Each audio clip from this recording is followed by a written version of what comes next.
Legal, vamos começar. Qualquer dúvida que vocês tiverem, vocês podem mandar aí no bate-papo e aí a gente vai conversando. Acho que vai ser bem legal aí. Vamos testar essa tecnologia nova e essa reunião ela está aberta aí para todos que quiserem participar, se vocês quiserem compartilhar o link, tá bom?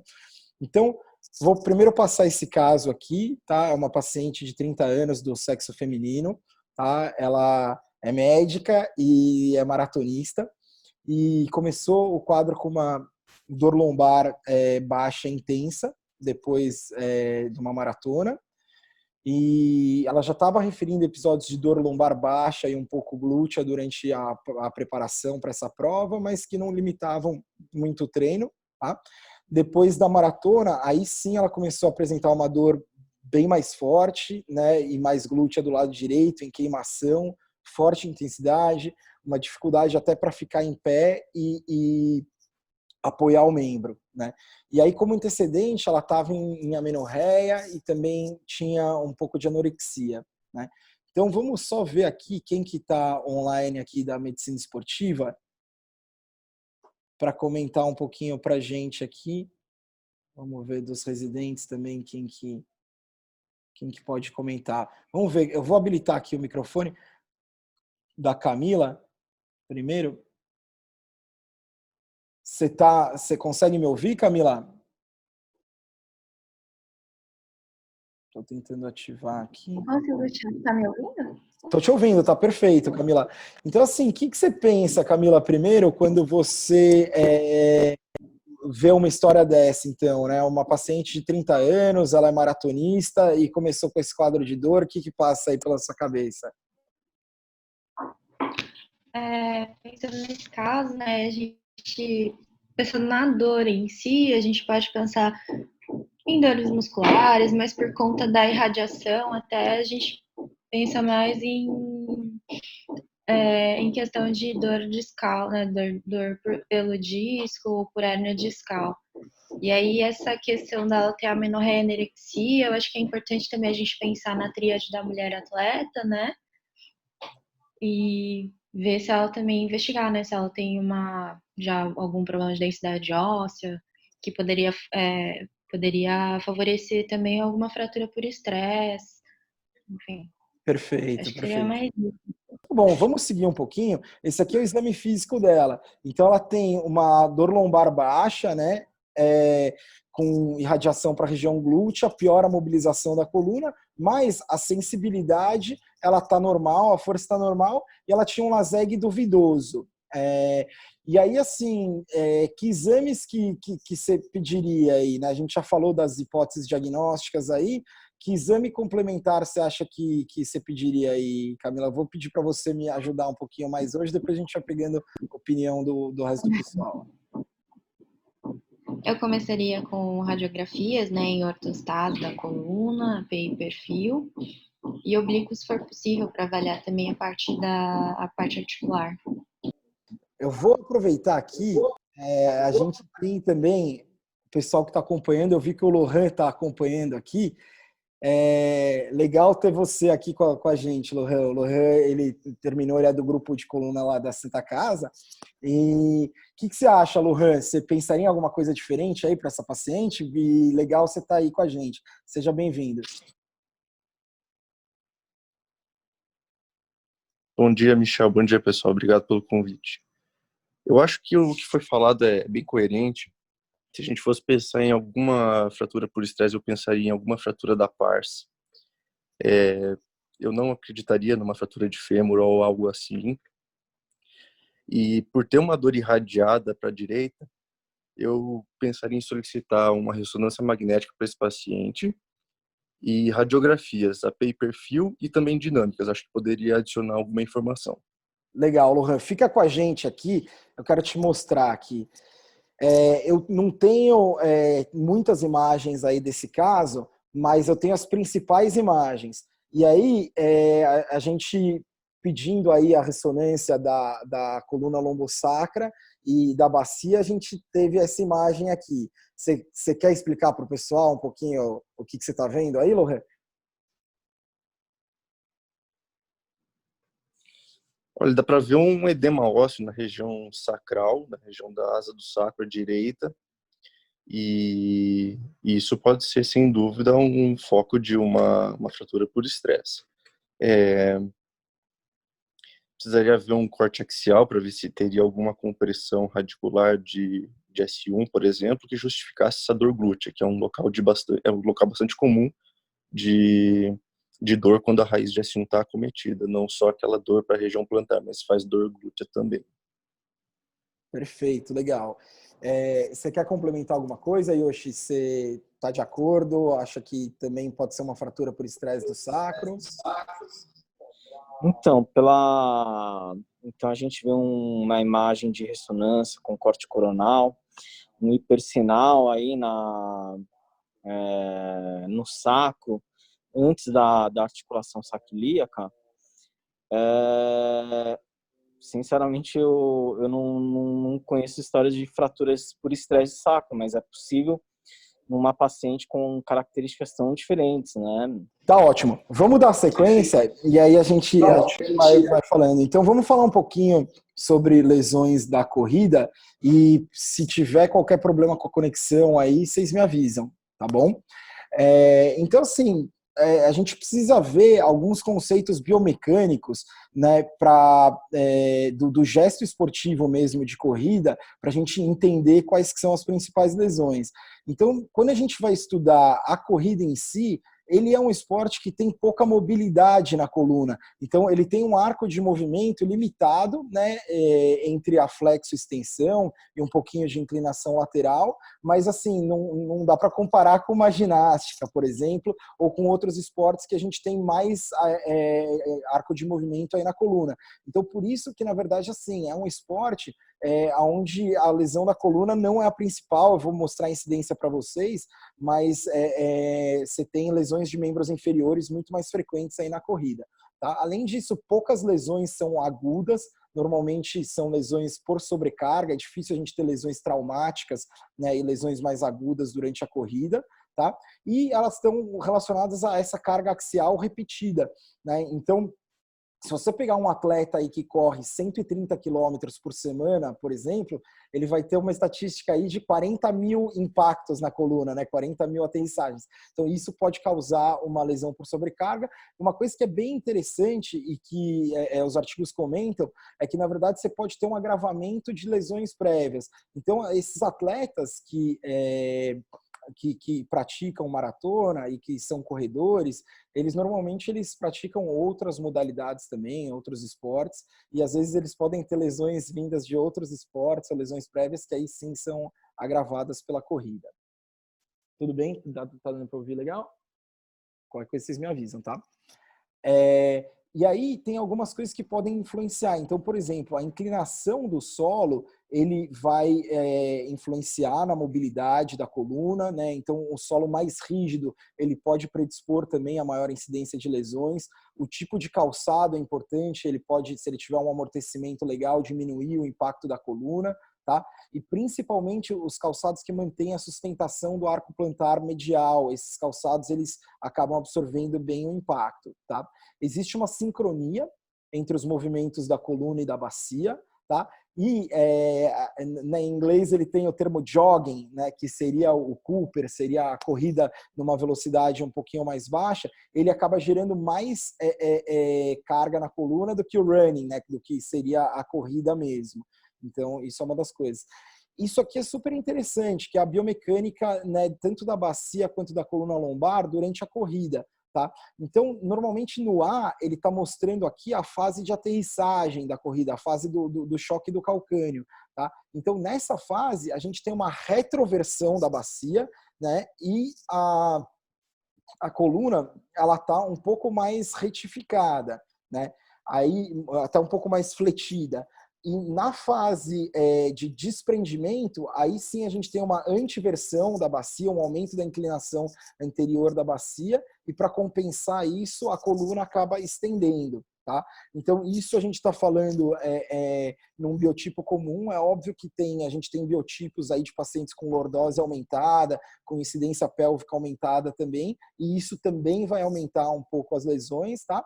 Mas o arco de movimento médio da coluna, ele é de 13 graus nesse plano sagital durante a corrida. E o arco de movimento médio da bacia, 7,6 graus, tá? Em relação à inclinação lateral, então o que a gente precisa lembrar? Quando você está dando, por exemplo, a carga no pé direito, a bacia ela está mais alta do lado direito, ou seja, ela está inclinada para a esquerda, tá? E aí, como ela está inclinada para a esquerda, a coluna vai estar inclinada para a direita, para te manter no eixo, tá? Então, essa também é a biomecânica aí do gesto. Em relação aos tipos de solo, o que a gente tem que pensar em relação ao impacto na coluna? Então, a grama, ela é uma das melhores superfícies, porque ela tem um amortecimento natural, tem que tomar cuidado se ela estiver molhada para não escorregar, ela fica um pouco mais instável. Correr em trilhas, isso tem muitas inclinações, irregularidades, às vezes pedra, um pedaço de pau, né? Então obstáculos que podem predispor a vários tipos de lesão.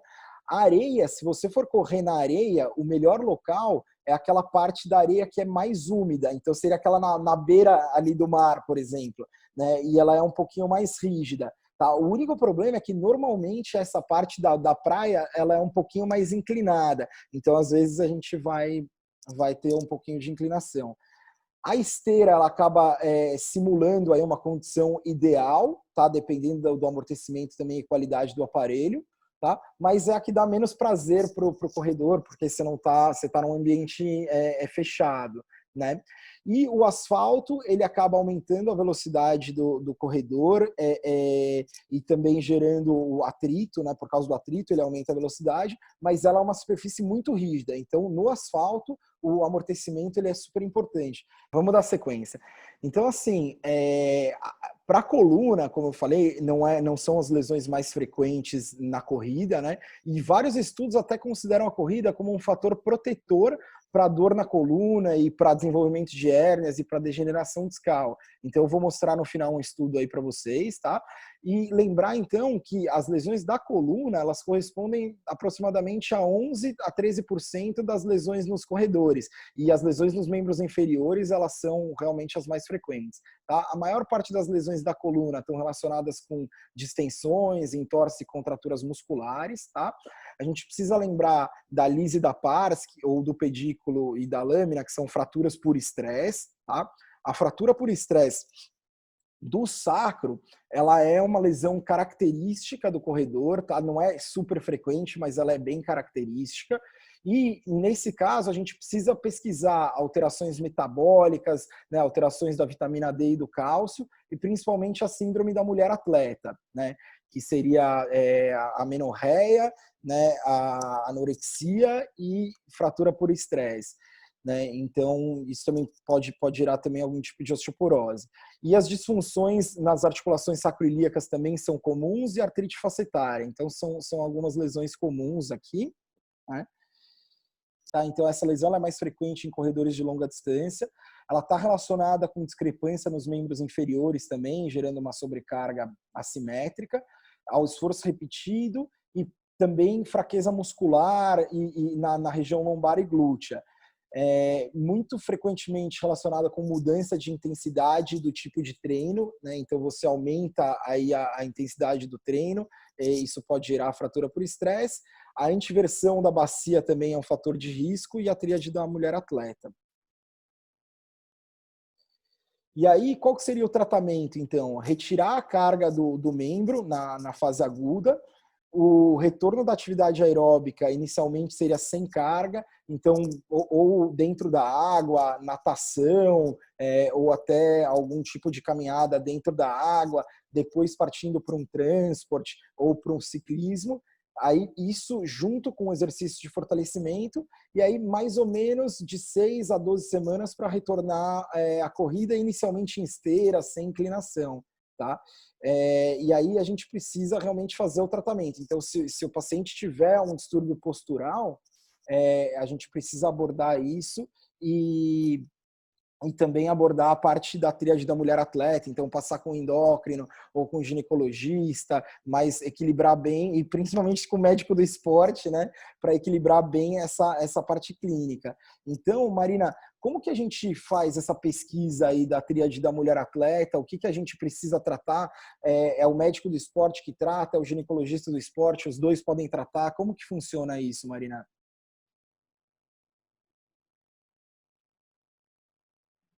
Agora a gente tem que fazer um levantamento do histórico alimentar dela, né, como que é esse aporte energético dela, e calcular se está abaixo de... O ideal seria acima de 45, né? Mas lá no ambulatório da gineco, por exemplo, esportiva, uma disponibilidade abaixo de 30, a gente, na verdade, a gente tenta subir para 30 e subir aos poucos até 45, né? Abaixo de 30 a gente já fica bem mais preocupado.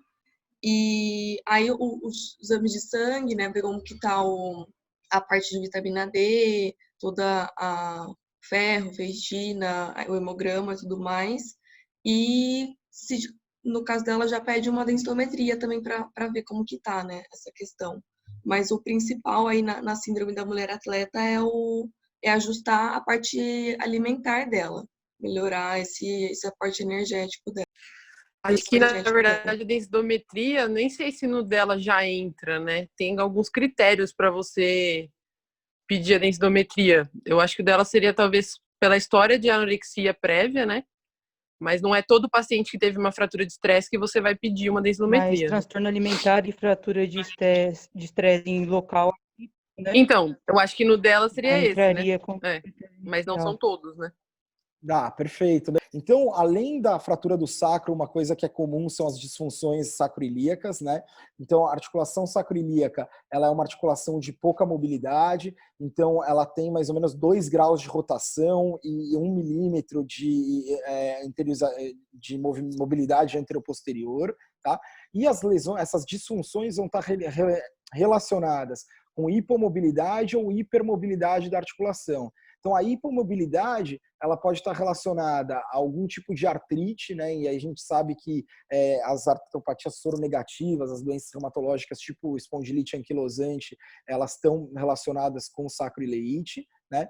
E algum tipo de rigidez muscular também pode causar uma hipomobilidade dessa articulação. Ou a hipermobilidade. Então, é muito comum a gente pegar isso em gestante, tá? Lá por volta da 12ª até a 18ª semana, os hormônios, né, a relaxina começa a agir nos ligamentos ali, e até para preparar a bacia para ficar um pouco mais larga, e aí isso dá uma dor importante aí nas articulações sacroiliacas, né? E também relacionado com a frouxidão ligamentar. Então, alguns atletas que tenham frouxidão ligamentar podem ter disfunção sacroiliaca.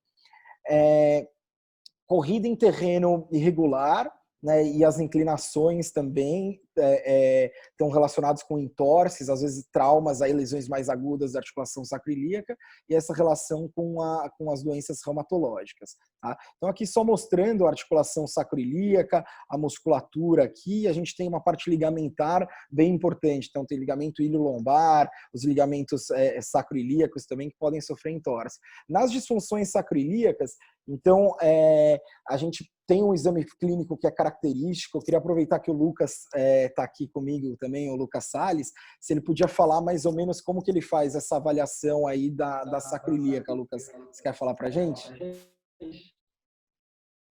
Bom dia, pessoal. Do exame físico, então a gente tem que corroborar a área delimitada pela dor, que é One Finger Test, que é essa segunda imagem que você acaba mostrando, associado com a anamnese correta do paciente e principalmente com alguns exames clínicos que a gente faz. Esse na imagem chama Thigh Thrust, que é o thrust anteroposterior. Você tem que seguir por pelo menos positividade de 3 testes, né? Então, desses 3 testes a mais, a gente acaba utilizando a compressão, a distração e o thrust póstero anterior também. Por que a gente tem que fazer essa sequência de testes? Porque os testes da sacroiliaca são de baixa sensibilidade e especificidade. Então, fazendo pelo menos de 6 testes, 3 positivos, a gente considera uma manobra, o teste positivo de irritabilidade ou positivo para dor disfunção da sacroiliaca. Se menos testes fizerem, se você fizer a aplicação desses 6 testes ou 5 testes e 3 pelo menos não derem positivos, a gente desconsidera a disfunção da sacroiliaca. A ressonância e a tomografia, elas ajudam no diagnóstico, né? Também mostrando edema, mostrando alguma esclerose na articulação sacroiliaca, tá? As infiltrações, elas podem ser diagnósticas ou até terapêuticas para as lesões sacroiliacas também. Realmente precisa ter uma avaliação biomecânica, o reequilíbrio de toda essa musculatura, e a terapia manual tem que ser feita por um profissional experiente, tá? E o retorno também gradual ao esporte. O exame físico ele tem que ser detalhado, né? Uma avaliação detalhada aí da região lombar baixa, glútea, articulações sacroiliacas e do quadril, as patologias do quadril. Então, por exemplo, uma lesão labral ou alguma lesão da articulação do quadril confundem muito também o diagnóstico, então precisa dar uma olhada boa aí no quadril desses pacientes. A avaliação do comprimento dos membros inferiores, ela tem que ser feita. Às vezes uma pequena anisomielia, você corrigir com uma palmilha, tem atleta que vai se adaptar bem, tem atleta que não vai se adaptar. A gente acabou de ver um corredor hoje aqui no ambulatório que teve uma fratura de fêmur, e isso gerou uma anisomielia aí de 1 centímetro, mas que ele não se adaptava, ele fica melhor sem a palmilha do que com. Então, na verdade, assim, isso eu acho que vai de acordo com a preferência do atleta quando você tem essas pequenas anisomielias. Mas quando isso é maior, realmente precisa de algum tipo de correção, tá? Avaliação das curvaturas no plano sagital. Então, pacientes desequilibrados no plano sagital, ou pacientes que têm uma lordose muito aumentada, uma incidência pélvica muito aumentada, eles vão estar mais suscetíveis a ter alguma sobrecarga na região posterior da coluna mesmo, tá? A prática de outros esportes concomitantes, então aquilo que foi comentado também, né? Então o histórico de lesões prévias e o agravamento de lesões prévias é bem importante, tá? Nos episódios agudos dessas lesões, normalmente vai ter um afastamento da atividade esportiva, mas por curto período. Todas essas lesões, elas têm um bom prognóstico e normalmente aí o atleta ele volta a correr. A gente pode fazer uso do gelo ou do calor local, anti-inflamatórios, tá? Para dores mais prolongadas, aí sim uma avaliação clínica mais detalhada, seguida de reabilitação aí por um período de 4 a 6 semanas, tá? Algumas infiltrações, elas podem ser benéficas em casos refratários, tá? Então, por exemplo, você tem uma artrite facetária, uma inflamação ali da articulação que não está melhorando, a gente gosta muito de usar, por exemplo, a betametasona, que é o corticoide de depósito, vai super bem, tá? Em caso de atletas profissionais, é importante a gente ter uma ideia do que pode ser considerado doping ou não, tá? Então, em relação ao tratamento e reabilitação, no início da recuperação, outras atividades aeróbicas podem substituir, que é o que a gente falou, atividade na água, um transporte, bicicleta, o tratamento específico em caso de restrição de mobilidade lombopélvica dos membros inferiores, a correção de pequenas assimetrias aí com as palmilhas, retorno gradual, as fraturas por estresse podem necessitar aí de um afastamento por cerca de 3 meses, então são lesões que são um pouco mais graves. Qualquer alteração, né, no treino, é óbvio que num futuro você corrigir o gesto esportivo, ele vai ser uma coisa bem benéfica, mas qualquer mudança brusca no treino pode acabar levando esse tipo de lesão, né? Então, principalmente aumentar aí a distância percorrida em mais do que 10% a cada semana, isso não é recomendável, né? E principalmente fortalecer o core para evitar a sobrecarga aí nessas estruturas internas da coluna, no sacro. Eu vi que o professor William também está online aqui, o William Comassa, e aí eu queria saber dele também se ele tem alguma experiência aí com a corrida, as lesões da coluna na corrida, e se o fortalecimento, o que ele acha, se é realmente importante a gente fortalecer o core para evitar a sobrecarga. Bom dia a todos aí, tudo bem, Michel? Legal, bom dia, William. Estão escutando? Perfeitamente. Tá ótimo. Então, agora tá mudando um pouquinho, né? Porque antigamente era muito difícil, porque o corredor dificilmente ele queria fazer um trabalho de fortalecimento muscular, né? Então ele via muito, se eu quiser ganhar um pouquinho mais de músculo, eu vou ficar mais travado, né? Então esse mito tá diminuindo bastante. Então eu vejo que está reduzindo essas lesões, porque os corredores agora estão fortalecendo mais também, e antigamente eles pensavam muito no fortalecimento somente na musculação. Então hoje, com esses exercícios funcionais, exercícios, né, de fortalecimento sem ser na academia, sem ser numa sala de musculação, está ajudando muito, né, esses corredores agora, e que eles estão com outra mentalidade. Isso é uma coisa bem bacana que está acontecendo nesse momento agora. Legal, legal. Perfeito. Obrigado pela presença aí, né, por prestigiar aí a nossa reunião. Imagina. E aí, assim, como atualização da literatura, acho que o artigo de impacto relacionando corrida e coluna mais recente foi esse de 2017, né? Ele é um artigo que saiu na Nature, tá? E, na verdade, ele fala sobre o quê? Ele fala como a corrida, né, como até prevenção para a degeneração do disco intervertebral. Então, do mesmo jeito que a gente tem uma resposta anabólica do tecido ósseo quando você tem impacto, ele tem essa teoria que o disco intervertebral teria também uma resposta anabólica ao impacto da corrida. Então, quando ele avaliou esses pacientes, né? Então foram 24 não atletas, 30 corredores, mas corredores de 20 a 40 quilômetros por semana, e corredores de longa distância aí de mais do que 50 quilômetros por semana. E o que ele viu foi que o disco intervertebral dos corredores de longa distância, seguido pelos corredores, eles eram mais jovens, né? Então, eles eram mais hidratados, tinham mais proteoglicanos, eram discos que eram menos degenerados do que os discos dos não atletas, tá? Se a gente for ver, realmente pegando aqui o peso, né, desses atletas, a gente vê que isso pode ter outros vieses, né? Então, você vê que esses corredores eles têm um peso menor, né? Os corredores de longa distância, então podem ter outros vieses. Mas, assim, esse artigo ele fala como a corrida como um fator protetor para a degeneração discal. Como mensagem final, eu queria deixar então que as lesões da coluna elas são pouco frequentes na corrida, elas correspondem por 11 a 13% das lesões. Frequentemente são lesões por sobrecarga ou agravamento de lesões prévias, tem uma associação com corredores de longa distância.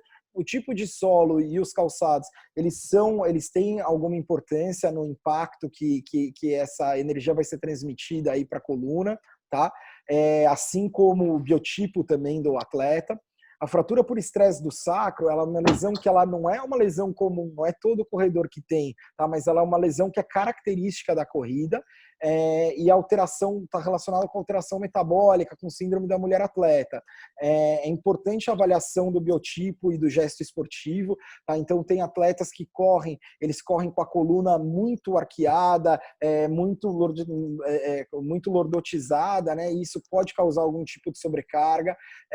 As lesões, normalmente elas respondem bem ao tratamento clínico, tem uma alta taxa de retorno, e existe essa relação aí, é o que o artigo mais atual fala, de melhor qualidade do disco intervertebral. Tá bom? Querem complementar alguma coisa aí, Paulo, Lucas?